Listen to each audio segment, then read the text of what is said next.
साथियों नमस्कार, जय हिंद। पूरे देश में जातियों का जहर घोला जा रहा है। 75 सालों से इन देश के राजनेताओं ने अंग्रेजों से भी ज़्यादा बदतर स्थिति भारत देश की कर दिया। मैं बात कर रहा हूँ राष्ट्रीय जनशक्ति पार्टी के राष्ट्रीय महासचिव नरेंद्र सिंह। एक सवाल पूछता हूँ आप सभी जनमानस से कि निश्चित तौर से कश्मीर में जो हुआ उसकी मैं भर्त्सना करता हूँ, निंदा करता हूँ। यह नहीं होना चाहिए। वहाँ भी एक जहर घोला गया और उस जहर घोलने की वजह से वहाँ के हिंदू मारे गए। उनको मार करके लोगों ने वहाँ से पलायन करने के लिए मजबूर कर दिया। वो भी एक अपराध था। लेकिन एक सवाल फिर पूछता हूँ, वर्तमान की सरकार ने 370 धारा को खत्म किया, एक भी हिंदू को आपने भी वहां नहीं बसा पाए। एक भी कश्मीरी पंडित वहां नहीं बसने पाए अभी तक। जहर उन्होंने भी घोला, उन्होंने जहर घोला तो वहां से हिंदू पलायन हुए। और वर्तमान के सियासतदार भी जहर घोलने का ही काम कर रहे हैं। और जहर घोलने से कभी भी मानवता कायम नहीं होती है, इंसानियत कायम नहीं होती है। राष्ट्रीय जनशक्ति पार्टी सेकुलर ये मानती है कि देश के अंदर हिंदू मुसलमान सिख ईसाई का यह जहर घोलना देश के राजनेता बंद कर दें। और इसमें सभी पार्टियों का योगदान है।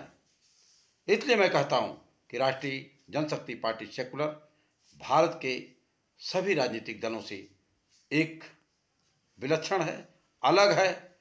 इसकी सोच और विचारधारा अलग है। और जब तक इस सोच और विचारधारा का देश की जनता सम्मान नहीं करेगी, देश के अंदर खुशहाली किसी भी पार्टी का कोई भी राजनेता नहीं ला सकता है।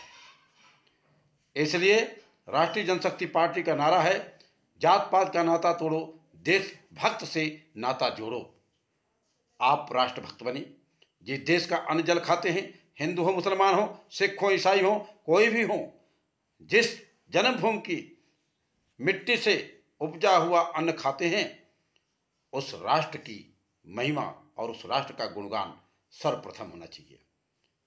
हिंदुत्व की बात नहीं, मुसलमान की बात नहीं, कुरान की बात नहीं, गीता की बात नहीं, बाइबल की बात नहीं, ग्रंथ साहब की बात नहीं।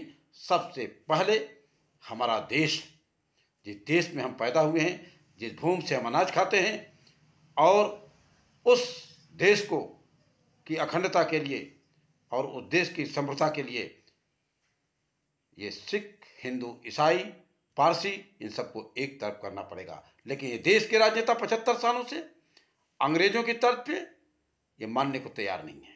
जितनी भी बड़ी छोटी पार्टियां हैं, सभी लोग जातियों की राजनीति, धर्म की राजनीति, मजहब की राजनीति, हिंदू की राजनीति, कोई मुसलमान की राजनीति, ये क्या हो गया? देश का करना क्या चाहते हो आप?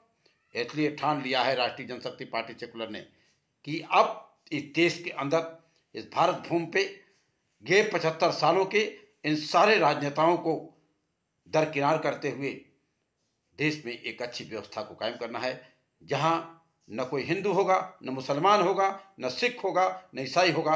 वह होगा भारतीय, वह होगा हिंदुस्तानी, वह होगा राष्ट्रभक्त। जय हिंद, जय भारत, वंदे मातरम।